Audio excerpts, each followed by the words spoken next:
नमस्कार जय जगन्नाथ। मु आपणक शुभम पट्टनायक। आज प्रथम अध्याय द्वितीय श्लोक देखा आम। दृष्टान्तु पांडवनिकं दृढ़ं दुर्योधनश्चदा आचार्य मुपसंगम्य राजा वचन विव्रते। हेले यार अनुवाद होची संजय कहले, हे राजा, पांडव पुत्र मानकर सेना को देखिला परे राजा दुर्योधन गुरुଙ୍କ निकटरे गले एवं निम्न मते कहवाक लगे। हेले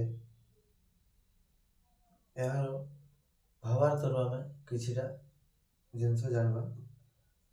धृतराष्ट्र जन्मर अंध थिले। दुर्भाग्यवशतः से मध्य दिव्य दृष्टि वंचित होइथिले। से कथा आमे भल रकम जानिथिले जे तांको पुत्रगण मध्य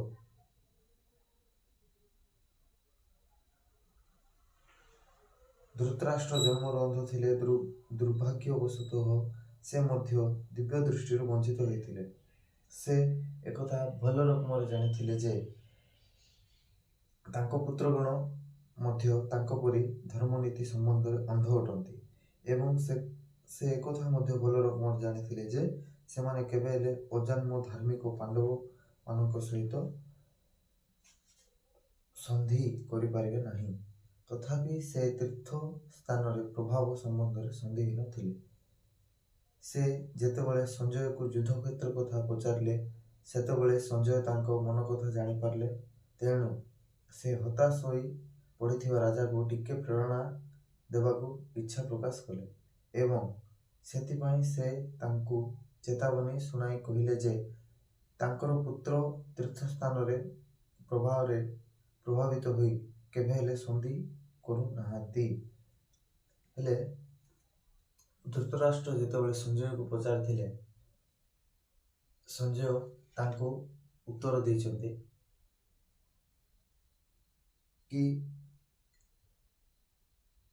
पांडव माने और कौरव माने युद्ध क्षेत्र अछंती से युद्ध क्षेत्र रे कौरव माने केबे हेले भी पांडव मानक सह संधि करबाकू इच्छा प्रकाश करू नाहांती।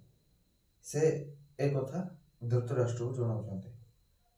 तेणु संजय राजा धृतराष्ट्र को कहले जे तांको पुत्र दुर्योधन पांडव मानकर सैन्य देखिला पर संगे संगे सेनापति द्रोणाचार्य को निकट को जाई प्रकृत अवस्थाटी बुझाई कहले। जदि दुर्योधन एठारे राजा बोली कहा जायछि तथापि अवस्थार गुरुत्व जोग से सेनापति निकट रे जाइथिले। हेले दुर्योधन जेतेबेले एठी राजा अछंती पांडव माननको देखिकी तांके सेनापति को पाखु पळै जाइथिले। जदि दुर्योधन एठारे राजा अछंती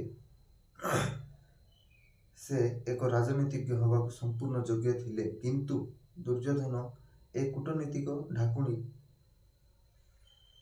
तांकर आशा को छुपाई पारला नाही। ले जेतेबेले तांके राजा हवा रो थिला बा राजा अछंती से समय रे तांके राजनीतिज्ञ तांके गोटे निष्पत्ति नवा कथा, किंतु से सेनापति को पाखु पळै जाइछन्ती।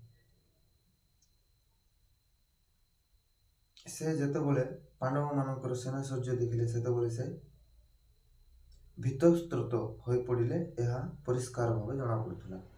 जेतेबेले तांके महाभारत युद्ध रे पांडव मानकर सेना को जेतेबेले देखिथिले से समय रे से टिके भयभीत बा टिके आश्चर्यजनक बा भयभीत हो जाइथिले। आज रे श्लोक 2 नंबर श्लोक रे एतिकी मु बुझि पारली आपन मानको कहली। नमस्कार जय जगन्नाथ।